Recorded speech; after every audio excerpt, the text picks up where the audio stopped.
Hi കൂട്ടുകാരെ, മിനീസ് കിച്ചണിലേക്ക് എല്ലാവർക്കും സ്വാഗതം. ഇന്നൊരു നല്ല നെയ്പത്തിരിയുടെ റെസിപ്പിയാണ്.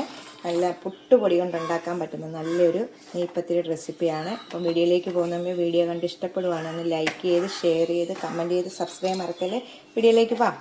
പുട്ടുപൊടി കൊണ്ടൊരു നെയ്പത്തിരിയാണ് ഉണ്ടാക്കുന്നത്. പുട്ടുപൊടി കൊണ്ടാണ്, നമ്മൾ സാധാരണ അരിപ്പൊടി കൊണ്ടൊക്കെയല്ല, ഇത് നമ്മൾ പുട്ടുണ്ടാക്കുന്ന ചെറിയ തരിയോടുകൂടിയുള്ള പുട്ടുപൊടി കൊണ്ട് നല്ലൊരു നെയ്പത്തിരിയാണ് ഉണ്ടാക്കുന്നത്. അതിനായിട്ട് ഞാൻ ഒരു കപ്പ് 250 ml കപ്പിന് ഒരു കപ്പ് പുട്ടുപൊടി. ഇത് നൈസായിട്ടുള്ള പുട്ടുപൊടിയാണ് ഇത് കേട്ടോ, കണ്ടോ.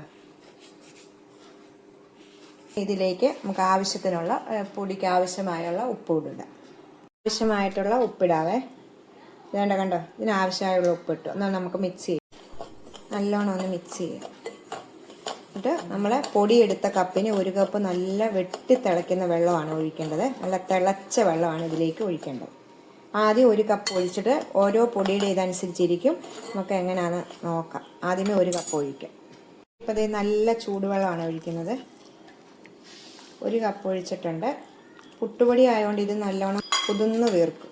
ഇച്ചിരി ഇരുന്ന് കഴിയുമ്പോഴത്തേക്ക് കുതിരും. അപ്പോൾ നമുക്ക് ഒഴിച്ച് നോക്കണം ഓരോ പൊടിയുടെ അനുസരിച്ച്.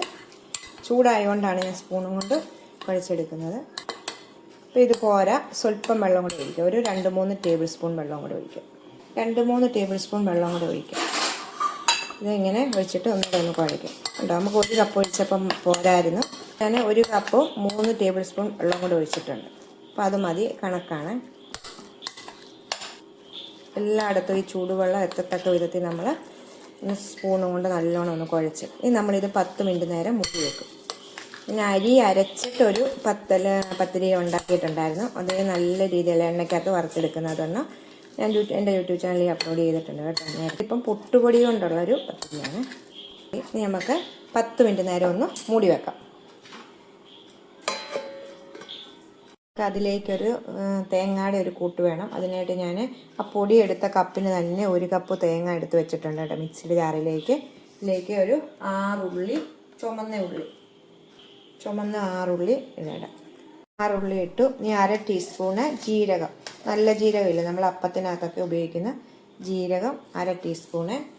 1/2 ടീസ്പൂണ് പെരുംജീരകം, രണ്ടും ജീരകം ഇടണം കേട്ടോ, രണ്ടും 1/2. എന്നിട്ട് ഇത് വെള്ളമൊന്നും ഒഴിക്കാതെ നമുക്കൊന്ന് നല്ലോണം ഒന്ന് ക്രഷ് ചെയ്തുകൊണ്ട് വരണം. ഒത്തിരി അരിഞ്ഞു പോകാതെ, വെള്ളമൊന്നും ഒഴിക്കേണ്ട, ക്രഷ് ചെയ്തുകൊണ്ട് വരാം. അപ്പം ഇങ്ങനെ ക്രഷ് ചെയ്തുകൊണ്ട് വന്നിട്ടുണ്ട് കണ്ടോ, ഇതുപോലെ മതി. നമ്മുടെ പൊടി എടുത്തിട്ട് നമുക്കൊന്ന് നോക്കാതെ. അപ്പം നമ്മൾ പിടിച്ചിട്ട് 10 മിനിറ്റ് ആയിട്ടുണ്ട് കണ്ടോ. നല്ലോണം ഇത് നല്ലോണം കട്ടിയായിട്ടിരിക്കുവാണെങ്കിൽ ഇച്ചിരി ചൂടുവെള്ളം കൂടെ ഒഴിക്കണം കേട്ടോ. ഇപ്പോൾ ഒരു സ്വല്പം ചൂടുവെള്ളത്തിൻ്റെ കൂടെ ആവശ്യമുണ്ട്. ഞാൻ ഒരു ടേബിൾ സ്പൂൺ വെള്ളം കൂടെ ഒഴിച്ച് ഒന്ന് കുഴച്ചെടുക്കാം. ഇനി 1 ടേബിൾ സ്പൂൺ വെള്ളം കൂടെ ഒഴിച്ച് ഞാൻ ഇത് കുഴച്ചെടുത്തിട്ടുണ്ട്. ഇനി നമുക്ക് ഈ അരച്ചുകൊണ്ട് വന്നിരിക്കുന്ന തേങ്ങയുടെ കൂട്ട് ഇതിലേക്ക് ഇടാം. തേങ്ങയുടെ കൂട്ട് ചെറിയ ചൂടേ ഉള്ളൂ, അപ്പോൾ അതുകൊണ്ട് നമുക്ക് കൈ കൊണ്ട് കുഴച്ചെടുക്കണേ. ഇനി ഇതിലേക്ക് നെയ്പത്തിരി ആണല്ലോ, നമുക്ക് 1 ടേബിൾ സ്പൂണ് നെയ്യ് ഒഴിക്കാം. 1 ടേബിൾ സ്പൂണ് നെയ്യും കൂടി ഒഴിച്ചിട്ട് നമുക്ക് കൈ കൊണ്ട് നല്ലോണം ഉരുട്ടിയെടുക്കാം. നമുക്ക് കൈ കൊണ്ട് നല്ലോണം ഈ തേങ്ങയും നെയ്യും എല്ലാം കൂടെ മാവയിലോട്ട് ശരിക്കും യോജിക്കത്ത വിധത്തിൽ നമുക്കൊന്ന് കുഴച്ചെടുക്കാം. കൈ കൊണ്ട് തന്നെ കുഴച്ചെടുക്കണം, എന്നെങ്കിൽ നെയ്യും തേങ്ങയും മിക്സ് എല്ലാം നമുക്ക് ഇതിലേക്ക് വരത്തുള്ളൂ. ഇപ്പം നല്ലോണം കുഴച്ചെടുത്തിട്ടുണ്ട് കണ്ടോ, നല്ല മയത്തിൽ കുഴച്ചെടുത്തിട്ടുണ്ട്. ചപ്പാത്തിയൊക്കെ പരത്തുന്ന പോലെ തന്നെ ചപ്പാത്തി വരുന്നതിന് മുമ്പ് ഉരുളകളാക്കത്തില്ലേ, അപ്പോൾ അതുപോലെ നമുക്ക് ഉരുളകളാക്കി എടുക്കാം. നമുക്ക് കുറേശ്ശെ എടുത്തിട്ട് നല്ലോണം ഒന്ന് കൈ കൊണ്ട് ഇതുണ്ട്, നമ്മുടെ കയ്യിൽ ഒട്ടുന്നുണ്ടെങ്കിൽ എണ്ണ തൂക്കണം. ഇതിപ്പോൾ ഒട്ടുന്നില്ല. എണ്ണ ഇച്ചിരി തൂത്തിട്ട് കയ്യിലോട്ട് വെച്ച് നമുക്കിങ്ങനെ ശരിക്കും ഒന്ന് അമക്കി ഉരുളകളാക്കണം. എന്നിട്ട് നല്ല ബോളാക്കി എടുക്കണം നമുക്ക്, എന്നാലും നല്ല ഷേപ്പിൽ കിട്ടത്തുള്ളൂ.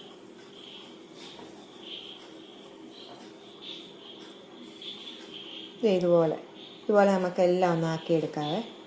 ഇതിലേക്ക് തന്നെ ഞാൻ ഇടുവാണ്. എന്നിട്ട് ഓരോന്നോരോന്ന് എടുക്കാം. അപ്പോൾ ഉരുട്ടിക്കഴിഞ്ഞിട്ട് എത്ര ഉരുളകൾ കിട്ടിയെന്ന് നമുക്ക് നോക്കാവേ. അപ്പം ഞാനിത് ഉരുളകളാക്കിയിട്ടുണ്ട്. 13 ഉരുളകൾ എനിക്ക് എടുത്തിട്ടുണ്ട് കണ്ടോ. ഇത്രയും വലിപ്പമുള്ള ഉരുളകളാക്കി എടുത്തേക്കുന്നതിന്. അപ്പോൾ 13 എനിക്ക് കിട്ടിയിട്ടുണ്ട്. 1 കപ്പ് പൊടി കൊണ്ട് നമുക്ക് ഇതൊന്ന് പരത്തിയെടുക്കാം. ഇത് കണ്ടോ, ഞാൻ ഇതുപോലെ ഒരു കവർ എടുത്തിട്ടുണ്ട്. ഇതിൻ്റെ പുറത്തോട്ട് ഇച്ചിരി നെയ്യ് തൂക്കാം. നെയ്യോ എണ്ണയോ എന്തേലും ഒന്ന് തൂത്തച്ചാൽ മതി കേട്ടോ. നല്ലോണം ഒന്ന് നെയ്യ് തൂത്തിട്ട് ഒരു ഉരുള എടുത്ത് നമുക്ക് കൈ കൊണ്ട് തന്നെ ഇങ്ങനെ ഒന്ന് പരത്തിയിട്ട് ഇതുപോലെ ഇതിൻ്റെ മേളിലേക്ക് വെച്ചിട്ട് വേറൊരു കവർ ഇതിൻ്റെ മേളിലോട്ട് വെക്കുക. എന്നിട്ട് എന്തെങ്കിലും ഒരു കട്ടിയുള്ള പാത്രമോ എന്തെങ്കിലും വെച്ച് നമുക്ക് കൈ കൊണ്ട് ഇങ്ങനെ ഇതിൻ്റെ മേളിലോട്ട് വെച്ചിട്ട് നല്ലോണം പ്രസ് ചെയ്യണം. ഒരേപോലെ പ്രസ് ചെയ്യുമ്പോൾ നമുക്ക് ഒരേ രീതിയിൽ കിട്ടും. ഇതുപോലെ പ്രസ് ചെയ്യുമ്പോൾ നല്ലോണം കിട്ടും. ഒത്തിരി വലിപ്പത്തിലല്ലാതെ കണ്ടോ, കറക്റ്റ് റൗണ്ടിൽ കണ്ടില്ലേ? ഇപ്പം നോക്കിക്കേ, ഒരു പാടും ഇല്ലാതെ കിട്ടി. നമുക്ക് എന്നിട്ട് ഇതെടുക്കാം. നമുക്ക് ഇങ്ങനെ ഇതുപോലെ എല്ലാം ഒന്ന് പരത്തിയെടുക്കാം. നമുക്ക് അടുത്തതും ഇതുപോലെ തന്നെ ഒന്ന് വെക്കാം. പേപ്പർ വെച്ച് ഒരു പാടും ഇല്ല കേട്ടോ. ഇതൊക്കെ ഈസി ആയിട്ട് ചെയ്യാൻ പറ്റുന്ന കാര്യങ്ങൾ.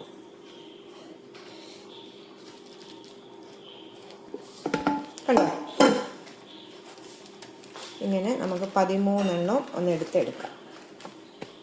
ഇങ്ങനെ എടുത്തിട്ട് നമ്മുടെ പ്ലേറ്റിലോട്ട് വെച്ചേക്കുവാണ് ഓരോന്നോരോന്ന്. കണ്ടോ, മൊത്തം ഒന്ന് എടുത്തെടുക്കട്ടെ ഇതുപോലെ. ഇത് ലാസ്റ്റത്തെയാണ് കേട്ടോ. എന്ത് പിടിയെന്നാണെന്നറിയാം ഇത്രയും പരത്തിയെടുത്തത്. ഇത് കണ്ടോ, തൊട്ടിയൊന്നും പിടിക്കത്തില്ല. ഇതുപോലെ അങ്ങ് വെച്ചാൽ മതി.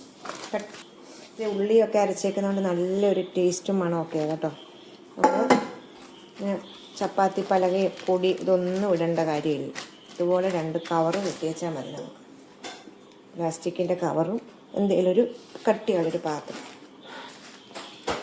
ഇപ്പം ഞാൻ 13 പരത്തിയെടുത്തിട്ടുണ്ട്. നമുക്കിതൊന്ന് ചുട്ടെടുക്കാം. ചീനച്ചട്ടി അടുപ്പ് വെച്ചിട്ടുണ്ട്. ഇച്ചിരി കുഴിവുള്ള ചീനച്ചട്ടി വെക്കാൻ ശ്രദ്ധിക്കണേ.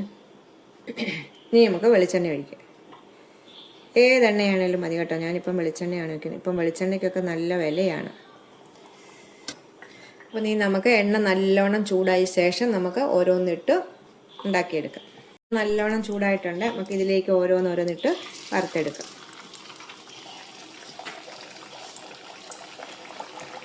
എണ്ണ നല്ലോണം ചൂടാകണം കേട്ടോ. ചൂടാകുമ്പോഴത്തേക്കാണ് ഇത് നല്ലോണം ആയി കിട്ടുന്നത് നമുക്ക്.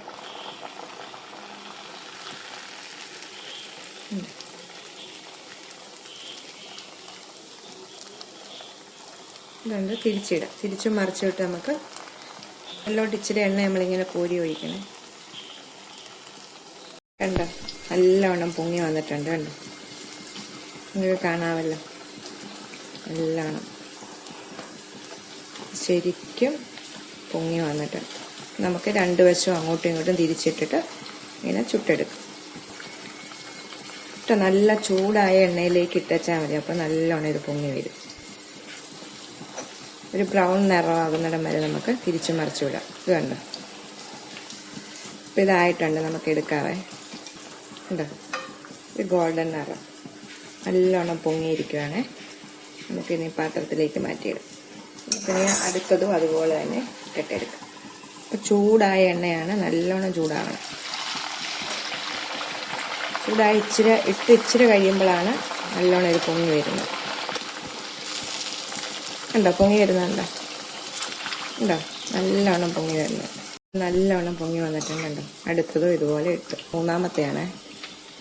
2 ഇതുപോലെ ഉണ്ടാക്കി കാണിക്കണേ. കണ്ടോ, അതുപോലെ മൊത്തം ഒന്ന് ചുട്ടെടുക്കും. ഒത്തിരി ഗോൾഡൻ നിറമാകല്ലേ. നമുക്ക് എടുക്കാം. ഇനി എന്നിട്ട് അടുത്തതെല്ലാം എടുത്തിട്ട് കാണിക്കാം. ലാസ്റ്റത്തെയാണ്. തീർന്നെല്ലാം ഉണ്ടാക്കി കഴിഞ്ഞു. ലാസ്റ്റത്തെയാണ്. ഇതും കൂടെ നമുക്കൊന്ന് കണ്ടോ, നല്ലോണം പൊങ്ങി വന്നിട്ടുണ്ട്. ഇപ്പം എല്ലാം ഉണ്ടാക്കി വെച്ചിട്ടുണ്ട്. കണ്ടോ, നല്ല പഞ്ഞി പോലാണ് ഇരിക്കുന്നത്. മുറിച്ച് കാണിക്കാം നിങ്ങൾ. കാണാമെങ്കിൽ ഉണ്ടോ. നമുക്കിത് ഇപ്പം ഞാൻ രാവിലെ ഇതിന് മുട്ടക്കറിയാണ് ഉപയോഗിക്കുന്നത്. മുട്ടക്കറി നല്ല മുട്ട റോസ്റ്റ് നല്ലതാണ്. ഇറച്ചി, പിന്നെ ഇറച്ചി മീനൊന്നും ഉപയോഗിക്കാത്തവർക്ക് നല്ല കിഴങ്ങ് കറിയില്ല, ഇറച്ചി കറി വെക്കുന്ന രീതിയിൽ കിഴങ്ങ് കറി വെക്കത്തില്ല, അതൊക്കെ ഗ്രീൻ പീസ് കറിയൊക്കെ ഉപയോഗിച്ച് വെക്കാം. നല്ല പഞ്ഞി പോലാണ് ഇരിക്കുന്നത്, കാണാമല്ലോ. അപ്പം എല്ലാവരും ഒന്ന് ട്രൈ ചെയ്ത് നോക്കണം കേട്ടോ. പുട്ടുപൊടി കൊണ്ട് ഈസി ആയിട്ട് നമുക്ക് രാവിലത്തെ ബ്രേക്ക്ഫാസ്റ്റിനോ വൈകിട്ടത്തെ ഇതൊക്കെ ആയിട്ട് നമുക്ക് ഉപയോഗിക്കാം. എണ്ണയൊന്നും പിടിച്ചിട്ടില്ല കണ്ടോ. എല്ലാം അതുപോലെ തന്നെ.